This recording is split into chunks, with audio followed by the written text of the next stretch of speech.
দেশের বিভিন্ন জেলার মতো আমাদের গাজীপুর জেলার তরুণরাও কিন্তু কোনো কাজেই পিছিয়ে নেই। তরুণরা এখন বড় ব্যবসা বা চাকরির পিছনে পড়ে নেই। তারা নিজেরাই এখন অল্প পুঁজি দিয়ে কিভাবে স্বাবলম্বী হওয়া যায় সেই চেষ্টায় আছে। কোনো কাজকেই তারা আর ছোট মনে করে না। সব কাজেই তারা প্রাধান্য দিয়ে নিজের লাইফটাকে এগিয়ে নিয়ে যাচ্ছে। আসসালামু আলাইকুম, আশা করি সবাই ভালো আছেন। আলহামদুলিল্লাহ, আমিও আপনাদের দোয়ায় ভালো আছি।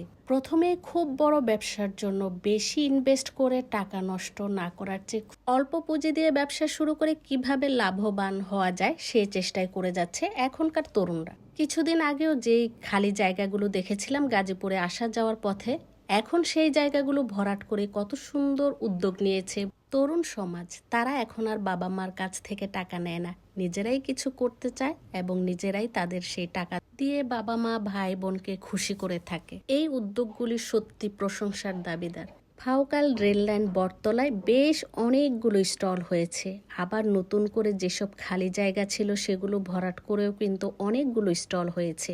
তাই ভাবলাম এবার নতুন করে যে স্টলগুলো হলো সেখানেই যাব। তাই দুই যা মিলে দুপুরে খাওয়া দাওয়া করে হাঁটতে হাঁটতে কিন্তু আমরা ফাউকাল চলে গেলাম। সামনেই চোখ পড়তে দেখি সুন্দর একটা টি স্টল, সেখানে খুব সুন্দরভাবে সাজিয়েছে। তার পাশেই ছিল গ্রামীণ একটা ফিল। আর এখানে না এসে ছবি না তুলে ভিডিও না করলে কি আর হয়, তাই তো চলে এলাম।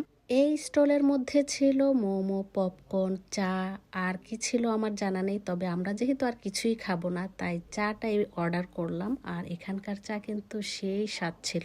আমি এই স্টলে এসে তাদের সে ভিতরে বাহিরের সবটাই আপনাদের সাথে শেয়ার করলাম। দেখেন কত সুন্দর করে তারা সাজিয়েছে। এমন উদ্যোগ আসলে সত্যি কি বলবো, বলার ভাষা নেই।